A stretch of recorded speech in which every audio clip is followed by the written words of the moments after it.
자 이제 우리 저거 하자. 내가 SKBTV 전주방송 하면 자기는 시사 프로그램 막걸리 못 들었어요. 막걸리 전입 가격 그걸 툭툭 이어가자. 연습 한번 해보자. 막걸리만 하면 돼요.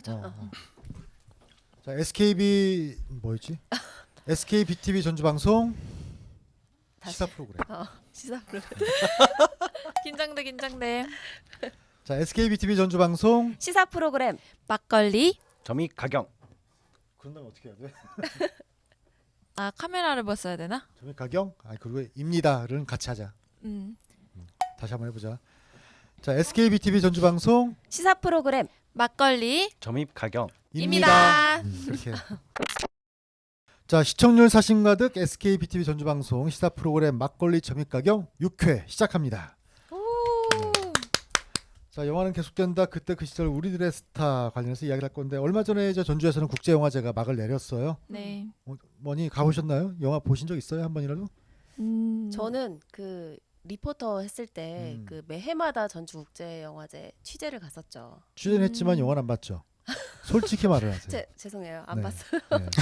근데 안 본 게 아니라 못 봤어요. 왜냐하면은 또 이렇게 생방송으로 가야 되니까 취재하자마자 막 원고 써서 방송 들어가야 되잖아요. 하루 종일 방송하는 건 아니잖아요. 죄송해요. 네.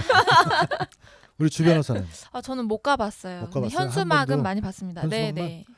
그래요. 우리가 같이 전주에 살면서도 네. 관심은 있는데 직접 영화를 보는 경우는 그렇게 또 많지 않아요. 드물어요. 맞아요. 우리 이정민 기자도 취재는 많이 했을 테고. 네, 취재는 거의 매년 가다시피 했고 영화는 직접 가서 본 적은 없습니다. 아, 사실은. 근데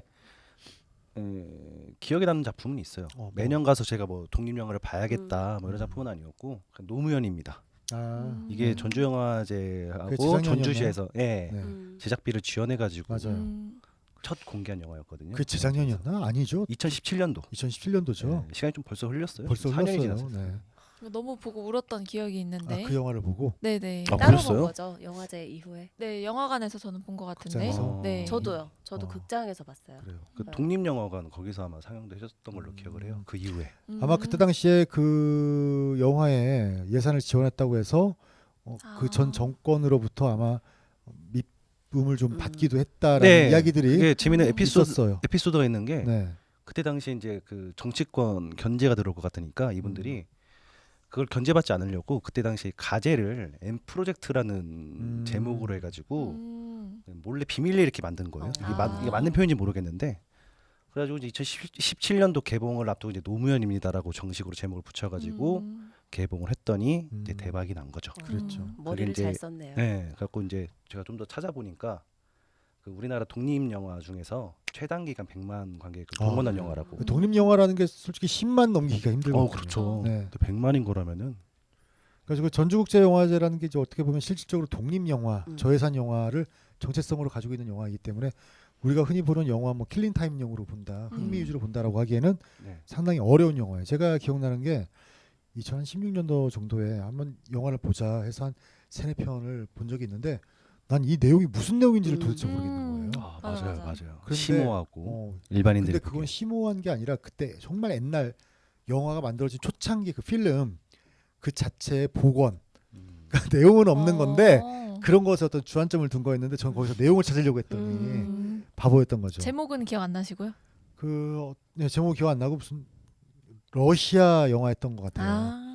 배 관련된 영화였던 것 같은데 그래서 정말 독립 영화는 나에게는 정말 힘든 영화구나 해서 나중에 찾아봤더니 이건 내용이 아니라 그때 당시 필름 그리고 어떤 구도 잡는 거 이제 초창기의 영화는 이렇게 찍었다라는 거를 역사적인 어떤 그런 거였더라고요. 그 영화제를 즐기는 동안 영화의 거리에는 젊은이들이 항상 붐볐는데 요새는 맞아요. 이제 작년부터는 코로나 때문에 부쩍 줄었죠. 삭막해지고 눈으로 있는데 보이는 그래도 거는. 어제는 제가 지나가다 보니까 나름 광란에 그렇던가요? 광란은 아니었지만 그래도 그 이전과 요즘 코로나 시국에는 마치 좀 보지 못했던 그런 분위기들이 있어서 굉장히 좋았다라는 생각이 그러니까 들더라고요. 국제영화제 하는 시즌이면 날씨가 좀 좋은 계절이었잖아요 항상. 맞아요.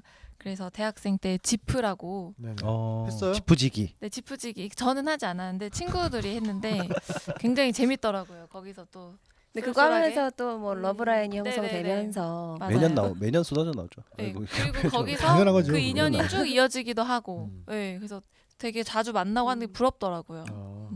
그런 거 좀 했어야 되는데 그쵸? 그러니까요. 아, 못해가지고. 아이고 안 했어도 통해 뭐 다 듣기만 만나고 하고. 댕겼으면서. 그때만 만날 수 있는 방법이라는 게 있잖아요.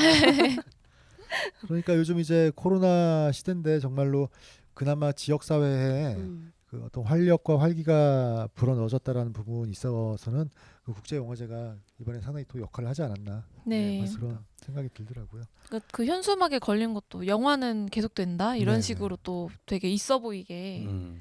많이 여기저기 붙어 있더라고요. 시대적으로 음, 끊길 수 있는데 음, 단절될 수 있는데 그럼에도 불구하고 영화는 계속된다 어떤 비장 비장미가 있는. 그렇죠. 네. 의지를 표명한 거죠. 그러니까 영화 팬들에게. 코로나라서 사실상 관객도 많이 없을 거라고 생각을 했었거든요. 네, 뭐 30% 정도만 입장이 가능했던 걸로 알고 있어요. 33%? 예. 네, 맞죠? 33%입니다. 네. 상영관 기준 33%만 받아가지고 그럼에도 불구하고 뭐 95%, 96% 이상 그 예매율 네. 그리고 뭐 매진됐다고 했죠. 매진되는 경우가 많이 있었다고 하니까 이게 솔직히 전주국제영화제가 2000년에 시작을 했죠.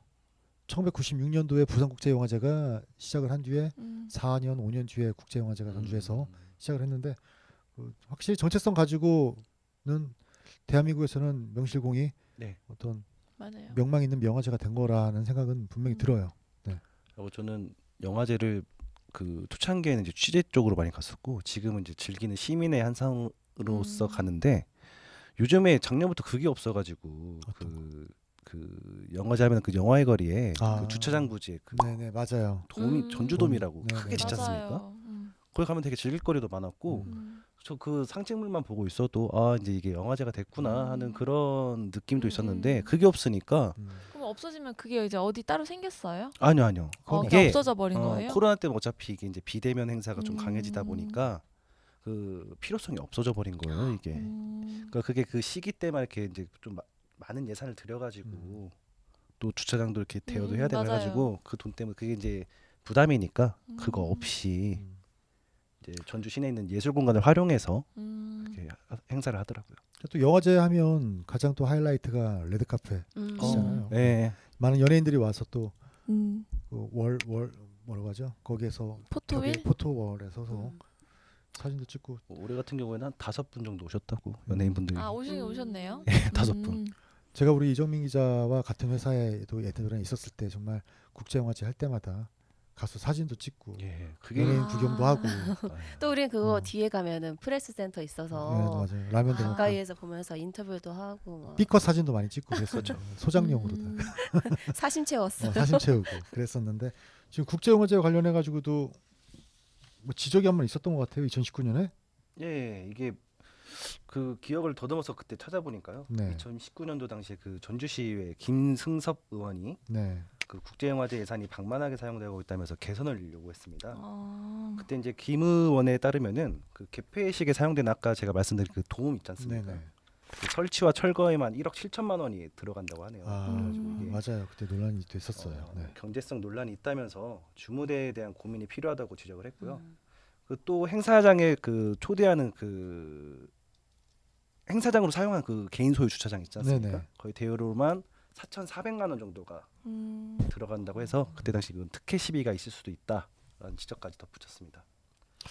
그리고 이런 여기에 시비가- 함께 또 5억 원 상당의 그 초청 인사를 그 초청하는데 5억 원 상당을 쓴다고 해서 그 지역 주민 좀 홀리하는 게 아니냐라는 지적까지 함께 나왔습니다. 항상 주제 때마다 나오는 얘기가 돈 문제, 음. 돈 관련, 예산 관련은 정말 어려운 것 같아요. 사실 답이 없어요. 네. 맞습니다. 답은 뭐 쉽게 교과서적으로 할 수 있는 말, 예산을 쓸데없는 데 쓰지 말자. 뭐 이런 건데 사실은 어려운 거니까 그게. 그러니까 이런저런 지적들이 있어야 쓸데없는데 쓰려고 하는 마음 자체를 못 갖는 거는 맞는 거예요.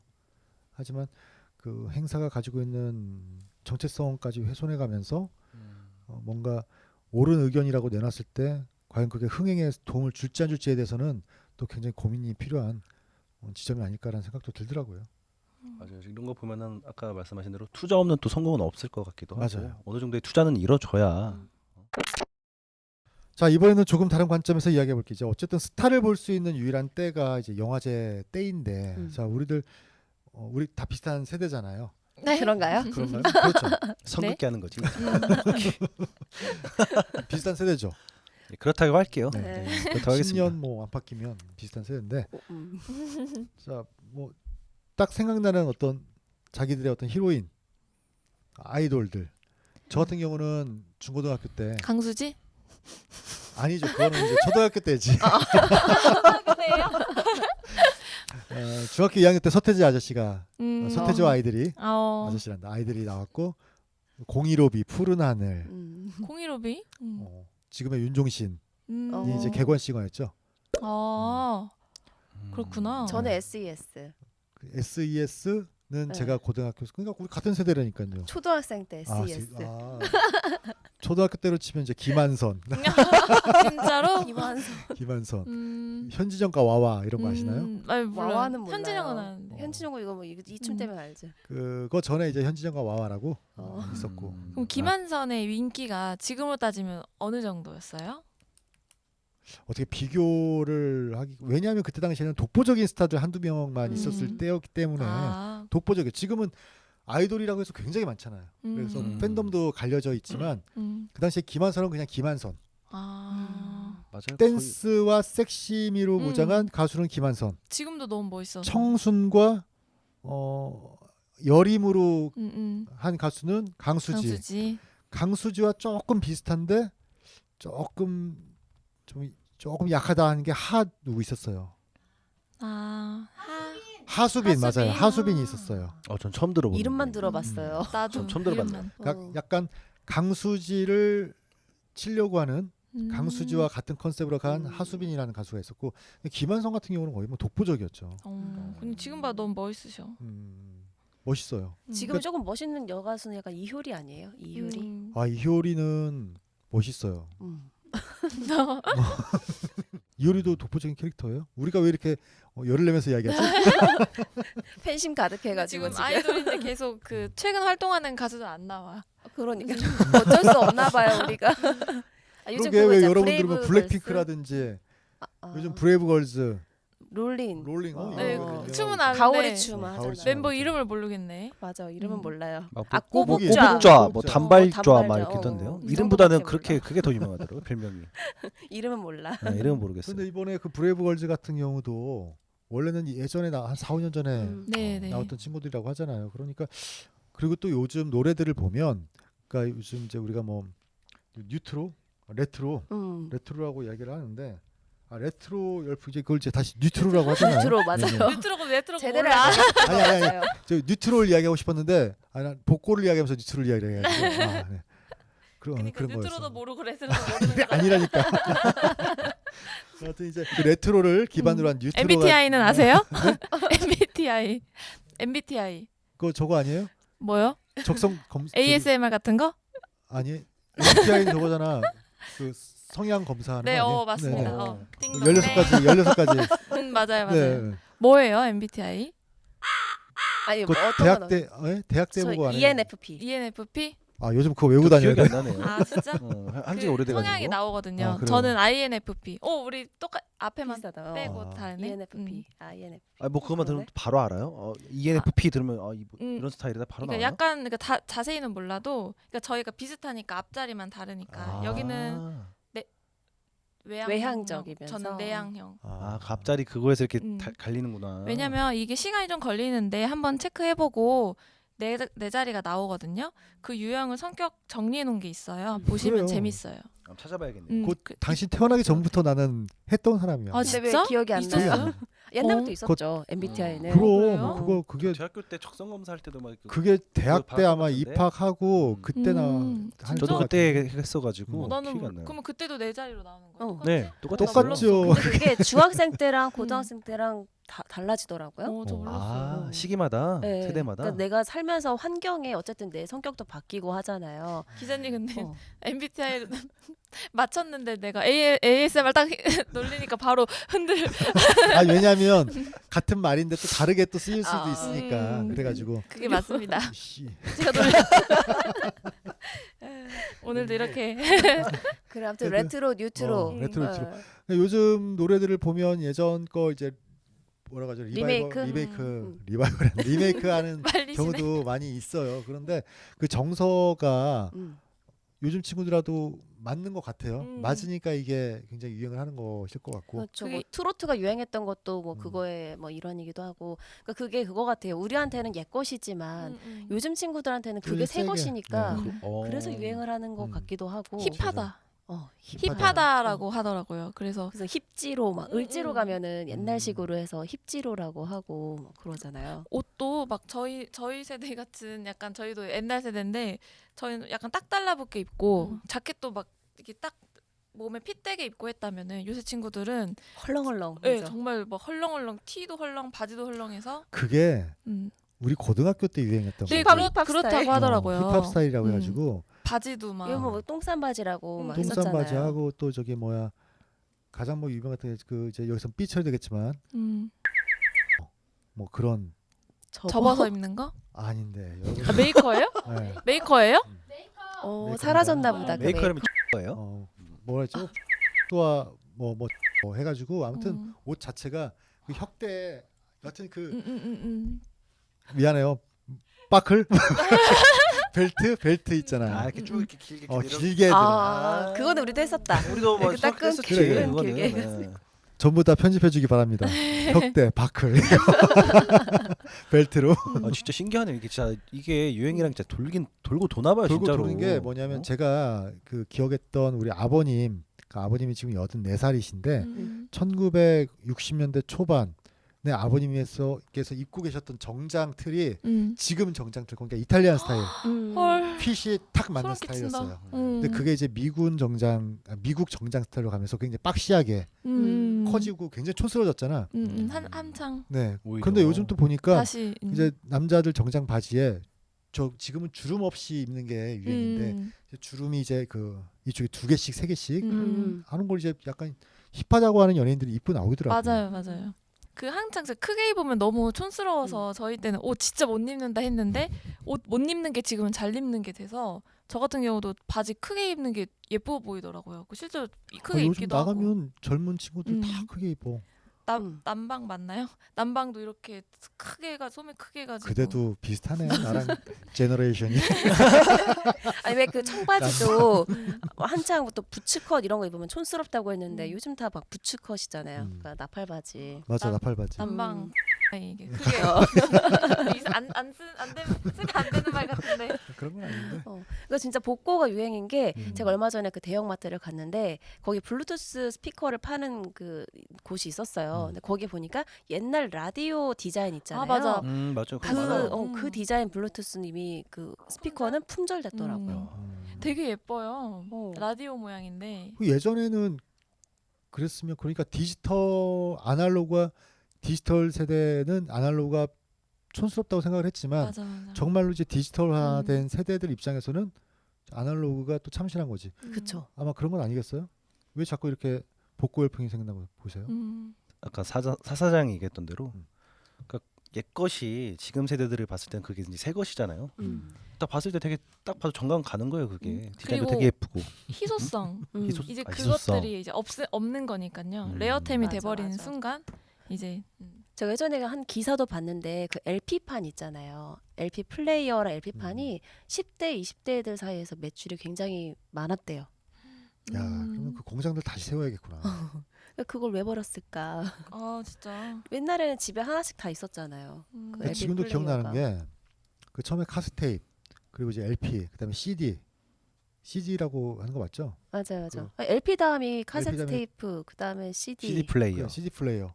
음.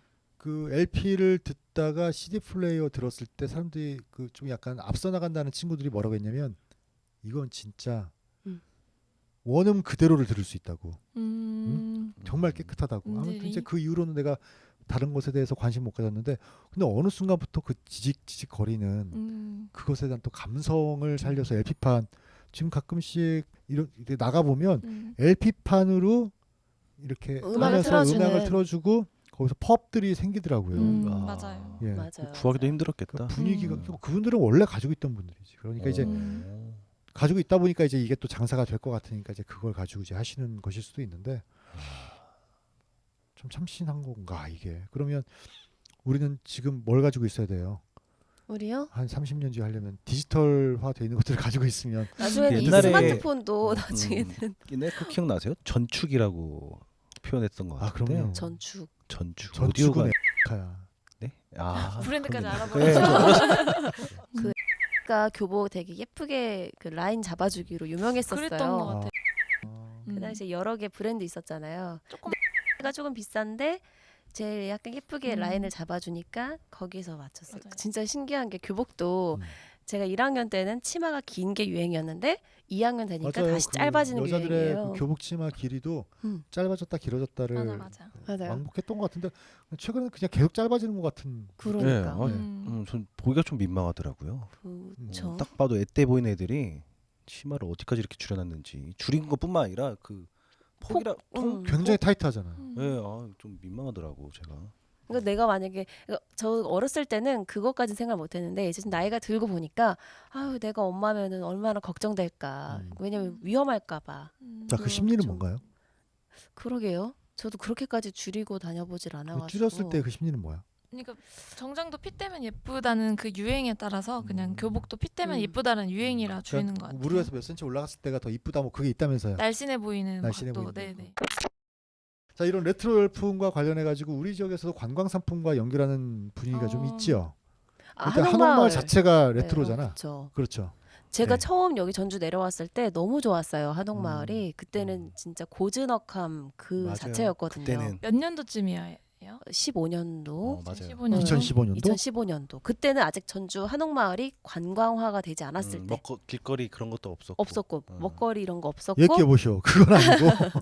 근데 네. 그때 이제 어쨌든 그 한복 입기가 막 생겼잖아요. 맞아요. 네. 그러니까 지금에 비해서 2015년도가 좀 고즈넉했던 거지. 그때도 이미 2010 한옥마을에 2015년도 자기 5년인 줄 알았죠. 네, 2015 2015년, 아, 전 2015 15년 전이라고 하길래. 아, 15년 전. 15년도.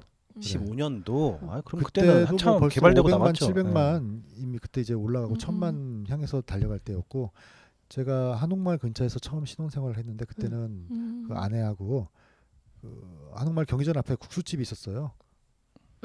있었어요. 이름 말하면 안 지금도 되나? 있지 않아요? 지금 칼국수 없어졌어요. 아니에요? 아, 없어졌는데 다른 거구나. 거기 토요일에 둘이 이렇게 점심 먹으러 가면 그렇게 그때는 고즈넉했어. 2009년도 10년. 그 정도 맞아. 하더라도. 넌 그때- 대학교 15년도도 때- 되게 고즈넉하다고 생각했는데. 아, 그거는 자기가 네. 당신이 서울 살다 와서 그랬던 거지. 그러니까 어느 정도냐면 한옥마을을 대학교 때 타지 친구들이 얘기를 하면 전주 사람은 간 사람이 아무도 없어요. 맞아요. 그 정도로 가지 않고 음.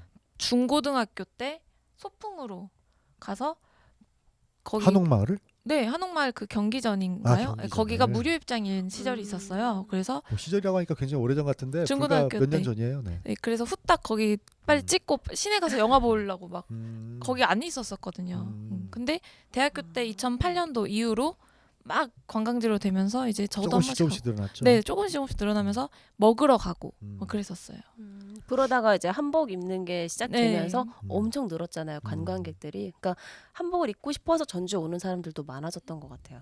아. 사진이 또 잘 나와 예쁘게. 그러니까 그래요? 사람들이 한복을 되게 예뻐하고 입고 싶어 하는데 뭔가 평상시에 입고 다니기에는 사람들의 시선이 좀 염려가 되잖아요. 근데 거기서는 허용이 되는 거죠. 그렇죠.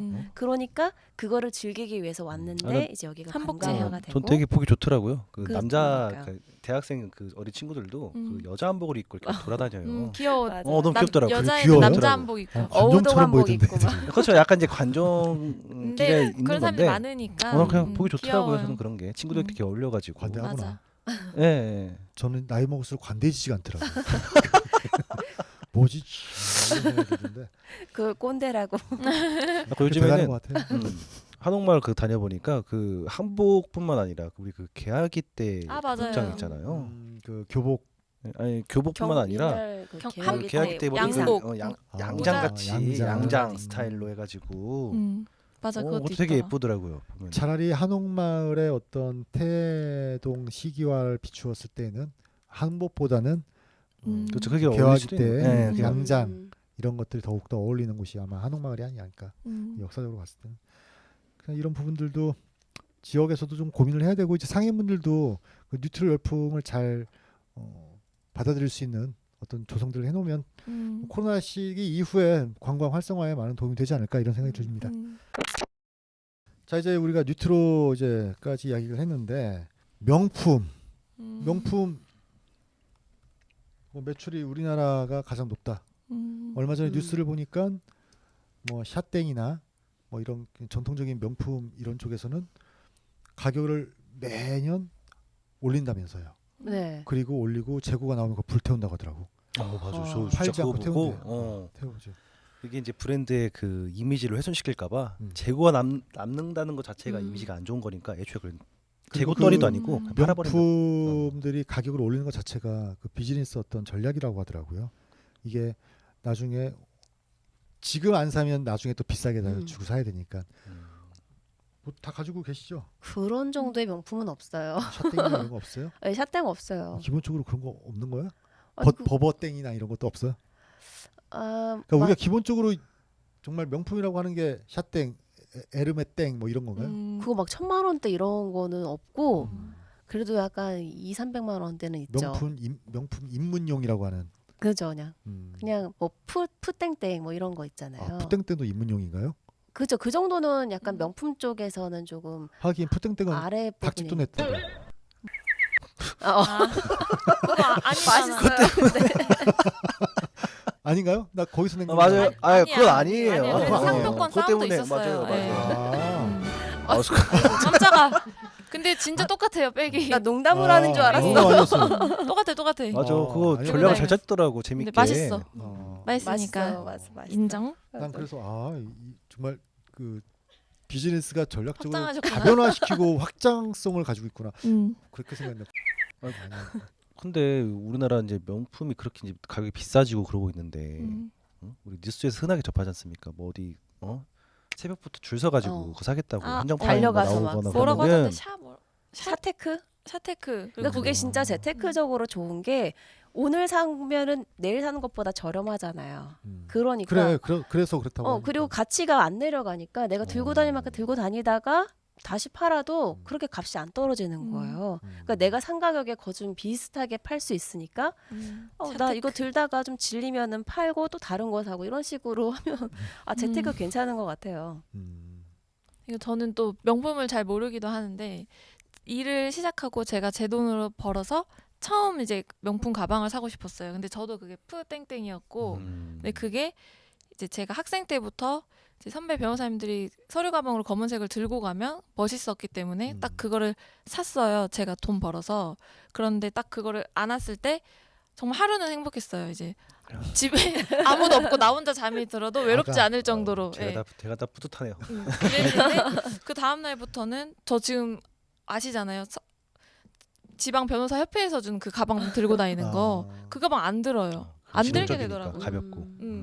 엄청나게 무겁고 거의 무거워, 맞아. 네, 가죽이 좋아서 그런다고 하는데 무거워서 한 번은 좋은 가죽은 가벼워야 되는 거 아니에요? 사피아노라 무거워요. 그래요? 그 가죽은 다 무겁더라고요. 아, 그래서 친구가 벽돌 넣어 다니냐고 그래서 안 들게 무거워. 되더라고요. 그래요. 그럼 명품 그 샤땡이나 뭐 프라땡이나 뭐 버버땡이나 어떻게 뭐 디자인이 굉장히 달라요? 다른 가방하고? 근데 로고가 그냥 있어서 로고만 이쁜 거 아니에요? 빼면 로고죠, 로고. 솔직히. 로고 없으면 음. 안 들고 다닐 수도 있을 것 같아요. 근데 로고가 너무 커서 촌스럽던데. 맞아요. 보이는 있는 또 그걸 또 맞는 좋아하는 듯 사람들이 해야 돼. 있거든. 그 로고만 탁 가슴팍에 딱 붙여가지고. 남자들 중에 그 벨트를 가운데 이렇게 맞아요. 로고 달린. 맞아요. 근데 오히려 일부러 로고가 안 보이게끔 들고 다니면서 그런 거에 좀 만족하는 사람들도 있어요. 그게 이거 명품 알아보는 사람 없지? 이런 느낌? 약간 그 반전을 꾀하는 건가? 딱 봤을 때 너네가 아는 클래스는 아니야 이런. 어디 저기 보세 오시는 줄 알았더니 딱 까보니까 뭐 샷땡 딱 이래 버리면. 저기 뭐 버버 거기에서는 장갑이 그 공사장에서 쓰는 장갑이랑 똑같이 생겼던데 그게 버버땡 장갑이더라고. 그래요? 그리고 옷 굉장히 이런 면티인데 후줄근하고 좀 찢어져 있고 막 그랬는데 그 찢어지는 거 명품이잖아요. 그러니까 본인도 몰라요. 근데 뭐 어차피 본인이 번 돈에서 자기가 사고 싶은 거 사는 거는 뭐 개인의 취향 뭐라고 선택이니까. 그러니까 일단 아까 이야기했던 것처럼 이 명품들 같은 경우는 아까 뭐 재테크의 수단이 된다고 이야기하는데 때문에 뭐 짝퉁 명품을 파는 음. 곳들도 많이 있다면서요. 네네.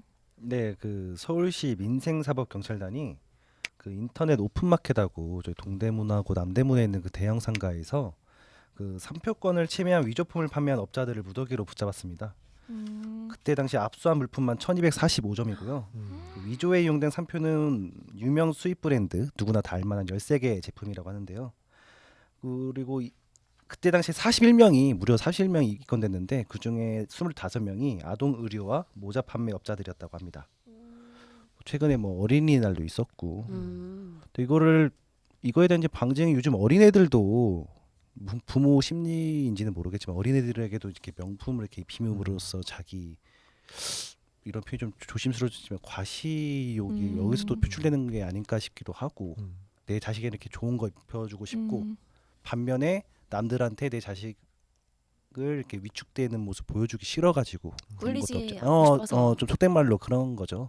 그러니까 사실 전주는 그렇게 명품관이 있지도 않고 어. 뭐 소비할 수 있는 그 곳이 많이 없는데 서울에 지금 결혼 생활하고 있는 제 친구 얘기 들어보니까 정말 말씀하신 대로 유치원 초등학교 때부터 명품을 입히는 부모가 실제로 있고 학용품 필통까지 뭐 세상에. 지우개도 라는 등 뭐 음. 그렇게 하는 부모들이 있다고 하더라고요. 서울에서는 흔히 볼 수 있다고. 근데 그것 중에서 일부는 결국 짝퉁을 그러니까 구입해서 여기 지금 25명이 판매한 거를 샀을 수도 아이, 있고. 그건 의미가 그만큼 있어요. 고객들의 참. 그 니즈가 많다는 거죠. 그러니까. 짝퉁을 입혀서라도 내 자식들한테 음. 그걸 보면은 진짜 남들한테 이제 꿀리기 싫으니까 그런 거 아니겠어요. 그 명품 브랜드에 왜 환호를 한다고 생각하세요? 그러게 말이야.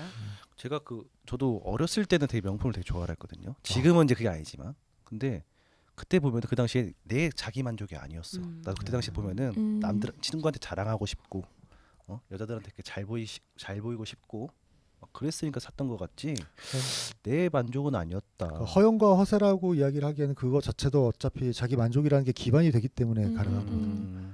그러니까 그 명품 브랜드가 가지고 있는 어떤 유니크함은 분명히 있어요. 그러니까 우리가 정말 재벌들, 돈 많은 사람들은 명품을 그냥 그들에게 일상이지만 네. 뭘 해요 그 사람들은? 네? 재벌들은 뭘 할까? 아트 컬렉팅을 한단 말이야. 맞아 이번에 미술 작품을 구매하거든요. 근데 이런 아트 컬렉팅을 하면서 그분들은 뭘 하냐면 왜 사냐면 그걸로 내 부의 어떤 과시도 있겠지만 내가 이런 거를 구입함으로써 내 철학, 나에 대한 이야기를 다른 사람들한테 전달하고 싶은 그런 욕망이 있는 거예요. 그러니까 그 재벌들이 미술관들을 또 어떻게 보면 또 세금 뭐 이런 것들도 있고 그런데 그 명품 브랜드라는 거는 우리 일반 서민들 같은 경우에는 아트 컬렉팅이 힘들잖아요. 그러니까 그쵸. 그 명품 브랜드라는 것에 어느 정도 조금 그걸 통해서 자기 만족을 좀 위로를 하는 것이 아닌가. 제일 라는 빠르고 생각이 쉽게 들더라고요. 할 수 있는 네. 방법이긴 하니까. 그런 것이 있긴 한데 음. 또 거기에서는 또 그게 있잖아. 리미트판이라고는 있지만 한정판이라고 해가지고 뭐 몇 개 없는 네네네. 거잖아. 어차피 이것도 공예 저기 뭐 음. 수제로 만들었다고 해도 다 공산품이란 말이에요. 그쵸. 이제 그런 부분들에 있어서 그 채워지지 않는 욕망을 어느 정도 채워주는 어떤 것들이 있지 않나. 그래서 그 명품 브랜드에 대해서 고민들을 많이 하지 않나. 지금 이렇게 봤을 땐 우리 이 자리에서는 우리 사은혜 아나운서, 그다음에 주우리 변호사 굉장히 지금 30대 중반에 진짜 힘들어. 내가 나이 이야기 한번 눈치 한번 보고 해야 돼. 눈치 한번 보고 초반이라고 하기 좀 애매하고 중반이라고 하기 좀 과하고. 무슨 말씀이세요? 초반이죠. 하여튼 30대 초중반에 어떤 전문직 여성들이 경우면 이 친구들 같은 경우면 분명히 명품들은 이제 컬렉팅을 할 수 있는 수준의 분들이거든요. 근데 굳이 명품을 안 들어도 명품으로 보여서 바로 그거라니까요. 이제 그런 부분들에 있어서 맞아, 아주 맞아. 적절하게 대답을 해줬는데 이제 이런 어떤 그 채워지지 않는 것들이 분명히 있으니까 그런 거를 이제 사는 분들이 계시지 않나. 그건 약간 좀 비관적으로 보는데 이제 그런 생각이 들더라고요. 맞아요. 그러니까 명품에 관심이 있으면 저도 많이 사고 하겠는데 제 관심은 지금 차라리 그 돈으로 부동산 혹은 뭐 차 그리고 최근에 이제 주식 아나운서에 맨날 끝나고 물어봐요. 뭐 어떻게 될까요? 이거 어떻게 될까요?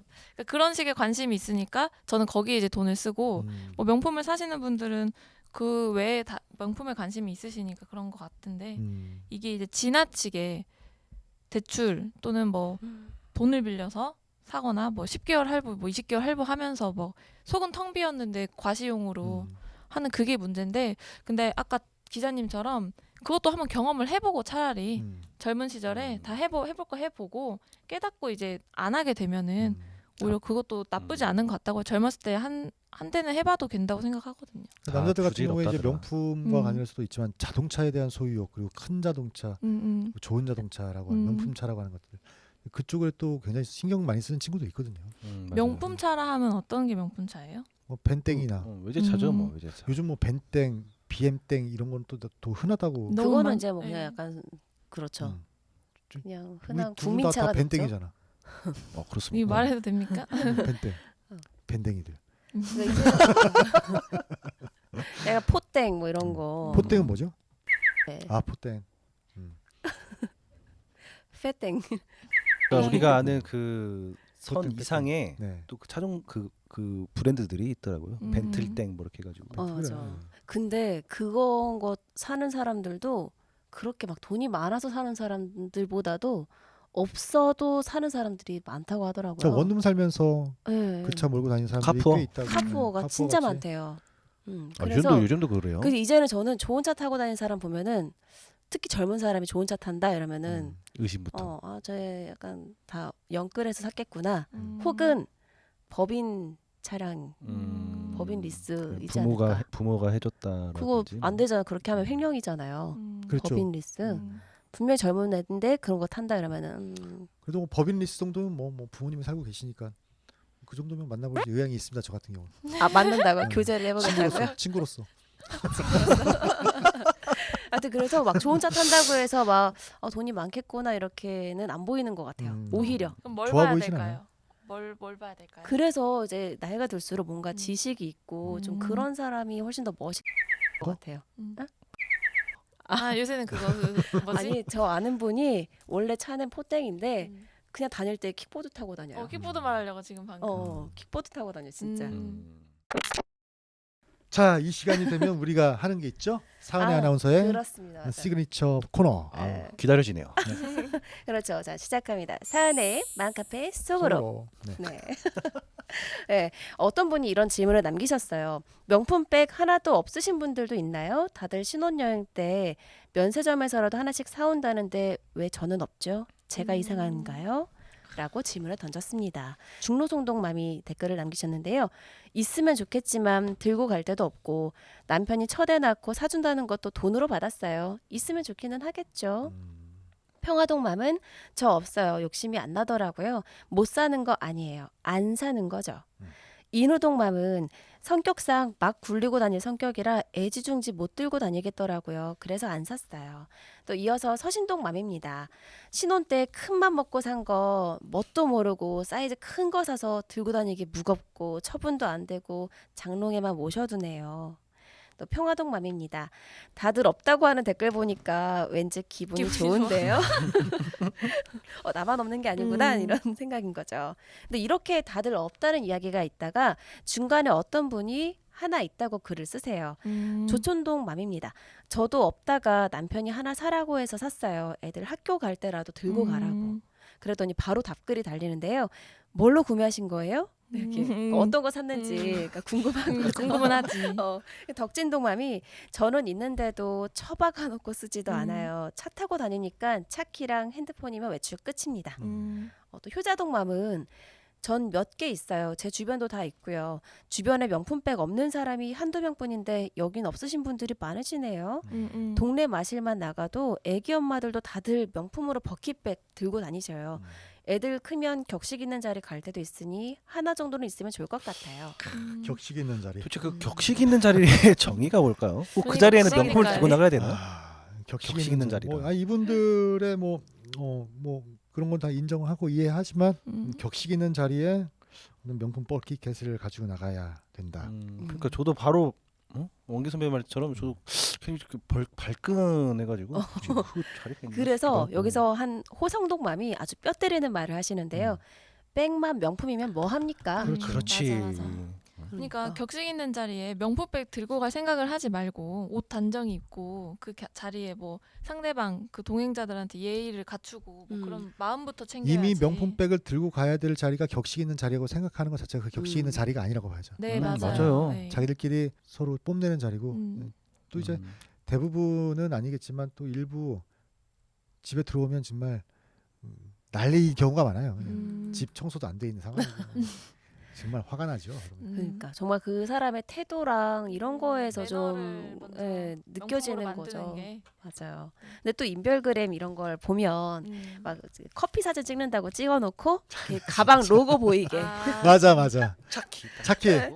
차 아니면 그 또 막 운전대. 카페인 충전한다면서 이렇게 들고 맞아요, 찍는데 막 맞아요. 핸들에 있는 그 엠블럼 보이게 찍고 난 그거 많이 봤어요. 오늘은 뭐라고 하죠 이거? 네일 아트 내일 뭐 이거 잘 됐다 하면서 차 위에 이렇게 했는데 여기는 그 람보르기 땡 이러고. 그거 찍으려면 얼마나 이렇게 찍을까 저렇게 찍을까 좀 티 안 나게 근데 찍어야 이걸 되는데 어떻게 두 손으로 했는데 어떻게 찍은 거야? 그런 친구가 주석 찍어줬나 보다. 찍어주는 거죠. 그러니까 음. 차 자랑하고 싶고 음. 가방 자랑하고 싶어서 그런 식으로 올리는 거죠. 그러니까 너무 웃긴 것 같아요. 저는 그래서 맞아. 재밌어 귀여워요. 그러니까 올리면서도 그분들은 모를까? 우리는 이렇게 지금 바라보고 이런 시각으로 바라보고 있다는 걸 그들 생각할 때는 모르니까 그렇게 올리. 루저의 질투라고 생각해요. 맞다. 그럴 수도 있겠네. 어. 괜히 없으니까 뭐 없으니까. 질투하니까 저렇게 하겠지 하겠는데 근데 질투가 나긴 해요. 부러워요. 아니 뭐 질투는 있을 수 있죠. 음, 그래. 그럼요. 우리 저 같은 경우는 우리 와이프한테 그런 걸 못 해주잖아요. 왜 그보다 큰 마음을 주시잖아요. 말도 안 되는 소리 좀 하지 마음 주시잖아요. 왜 끼어보쇼. 이렇게 뭔가를 사는 행위가 구매를 하면 뭔지 모르게 나의 욕구가 이제 충전되는 그런 느낌이 있기 때문에 하는 건 아니겠어요? 아 그렇죠. 네. 그러다 보니까 매번 이제 그 인터넷 쇼핑 인쇼를 좀 많이 하는 것 같아요. 인쇼. 네, 저도 굿땡 그렇죠. 좋아요. 그러니까 택배가 오면은 음. 세상 행복하잖아요. 맞아요. 이게 발송됐습니다 문자 왔을 때 조마조마하죠. 배송 중입니다 문자 왔을 때 오다가 어디로 새지 않을까? 맞아.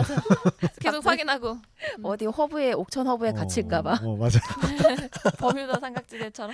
하필이면 아 진짜 우리나라는 택배 진짜 빨라요. 맞아요. 심지어 오늘 오전에 시키면은 내일 오잖아요. 전주 같은 네. 경우는. 우리뿐만 그런 거예요? 우리만 그런 거예요? 다른 나라 안 그래요? 우리나라만 아, 그래요? 그런다고 저는 알고 저 있어요. 예전에 일본에서는 뭐 드론으로 드론으로 갖다 주고 한다고 해서 그게 지금 된지 상황화 된지 모르겠는데 그렇구나. 그때 그럴 계기였다고 했지. 지금 음. 이건 아닌 걸로 알고 있습니다. 그러니까 우리처럼 이렇게 인터넷 쇼핑을 많이 하다 보니까 이제 오프라인에서 파는 그런 유통업들은 좀 많이 휘청할 것 같아요. 저 같은 경우는 그 직접 입어보고 사자는 그 주의가 예전에 강했었어가지고 그 있죠. 그 오프라인 매장 가가지고 봐요. 입어보고 이거 예쁘네 해가지고 몰래 그 상품 봅니다. 제품 이름 딱 봐놓고 근데 그걸 검색해. 가지고 와서 그 쇼루밍족이라고 하잖아요. 그런가요? 단어가 네, 있네요. 쇼루밍족이라고 해요. 근데 이게 당연히 이제 온라인에서 구매하는 게 쌀 수밖에 없거든요. 오프라인보다는 그렇죠. 유통 그게 절감되니까. 근데 이게 예전에는 그랬었는데 지금은 워낙에 그 리뷰가 너무나 잘 돼 있어요. 구체적으로. 맞아. 예를 들어서 키가 뭐 175에 몇 킬로인 73킬로인 사람이 이 옷을 입으면 어떨까요 하면은 바로 달립니다. 인증 사진까지 해가지고 이런 핏이 나와요 하면은 이거 보고 바로 오케이 하는 거예요. 야, 제가 주로 가는 사이트에 그 모델들이 입는 거 보면은 음. 나랑 좀 비슷한 체형인 사람 거 그렇죠. 보고 그냥 그대로 사요. 그럼 거의 그런 시스템인 거죠 요즘에는. 좋으시겠다. 굉장히 여러분들은 그 핏 자체가 스탠다드에 가까운가 봐요. 저는 잘라 버려야 될 게 너무 많아가지고. 저도요. 저도 뭐 거의 바지 반절 이상 반절 좀 달라가지고. 좀 애초에 좀 잘라 버릴 거 감안해서 싸게 좀 줬으면 좋겠는데. 맞아. 원단 똑같이 사는 아까워. 그렇지. 거 약간 예를 들어서 175 이하 전용해가지고 거기 한 3, 4천 4, 원 싸게 5천 한다든지. 그러니까. 어차피 잘라서 이렇게 내보내는 거니까. 버리는 건데. 다 버리는 건데. 그러게요. 그런 부분들이 조금 있어서. 그리고 여하튼 그런데 또 오프라인 매장 가서 또 쇼핑하는 재미도 있어요. 네, 있는 건 있고. 가끔씩 이제 그런 날도 있어줘야죠. 근데 오프라인에서 안 사고 결국 온라인에서 사니까 오프라인 그러기도 매장들은 하고. 이제 많이 일단 매출이 가격이 떨어지죠. 저렴하기 때문에 그게 가장 큰 메리트인 것 같아요. 어떤 데이트나 마실 기분으로 이제 그 현장을 가보는 거고 결국엔 가격 때문에 현명한 소비를 해야 되니까. 또 택배 말고 자신을 채워주는 2%의 어떤 뭔가 어떤 것들이 있나요, 우리 구성원들은? 소비보다는 저는 여행 가는 거, 여행. 드라이브, 음. 뭐 기름값 쓰기 정도. 차 감가상각시키며 달리기. 어차피 떨어지는 거 음, 달리면서 떨어뜨려야죠. 어. 그 욕심은 좋네요. 좀 있는 아, 것 그러네. 같아요. 음식 좋아하시는 분. 저요. 음식 좋아하죠. 음. 저는 어떤 뭐든- 음식을 주로? 저는 가리지 않고 다 좋아합니다. 아, 맛있으면. 예. 저는 떡볶이. 떡볶이. 떡볶이 맛있- 소울푸드예요. 아, 근데 진짜 놀란 게 그 떡볶이 가격도 무시 못 하겠더라고요. 아 그게. 맞아요. 예를 들어서 맞아요. 막 그 2인 기준이라고 하지만은 막 거의 뭐 2만 원 가까이 음. 되더라고요. 어? 뭐 2만 원 가까이 왜냐면은 돼요. 그 하나에 뭐 한 14,000원짜리 딱 시키고 뭐 배송비랑 뭐랑 또 음료 뭐 이렇게 아. 하면은 다 포함해서 그래가지고 그 애들이 이런다지 않습니까? 저 엄마 나 떡볶이 먹게 2만 원만. 깜짝 놀란다고. 옛날엔 1,000원이었는데 네, 그 문방구에서 파는 그 물엿 넣어가지고 먹은 떡볶이가 전 진짜 제일 맛있었거든요. 지금도 마찬가지고. 그렇죠. 네. 종이컵에 넣어주고. 아. 분식점에서. 떡볶이. 자기가 얘기했던 맞아. 거는 그 브랜드 네 그런 뭐 거죠. 신땡 음. 떡볶이 뭐 이런 것들을 이야기하는 엽떡, 거구나. 엽땡 아 그거. 엽- 물 국물 떡볶이라고 하던가요? 아, 그걸? 맞아요. 응땡땡 국물 여러- 떡볶이 이런 거. 아, 뭐 하여튼 그런 떡볶이 맛은 시장 통해서 먹는 게 가장 맛있어요. 예. 그것도 아, 그렇죠. 군침. 떡볶이 먹고 싶다. 그렇군요. 저는 1% 채워주는 건 저의 예비 신랑. 어머. 아, 아, 오늘 이야기하는 공개하는 건가요? 거예요? 오늘 공개하는 건가요? 근데 우리 사은혜 아나운서가 7월 중에 결혼을 하는데 맞습니다. 축하합니다. 진심 축하드립니다. 이번이 마지막 방송이 될 것 같아요. 안 돼요. 네, 이렇게 고생하셨습니다. 경력 단절시키면 안 됩니다. 네, 우리 여성들의 일자리를 결혼과 출산으로 아, 단절시키면 안 되죠. 아닙니다. 음. 다른 일에 더욱더 열심히 하시라고. 아이고.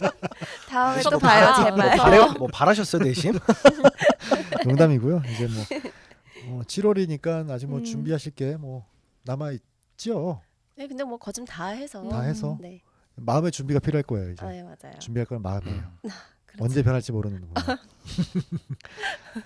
자, 좋습니다. 자, 어쨌든 오늘 여러 가지 이야기 해봤는데요. 전주국제 영화 주제가 영화는 계속된다였잖아요. 상당히 비장한 이야기였는데 코로나 시국으로 굉장히 힘든 와중이고 또 여러 가지 각자 개개인마다 처해 있는 고난들도 있을 텐데 그럼에도 우리 인생은 삶은 계속된다 이런 것들 우리도 뭐 하나씩 마음에 새겨 갔으면 좋겠습니다. 자, 오늘도 막걸리 점입가경 이번에도 수고하셨습니다. 고맙습니다. 감사합니다.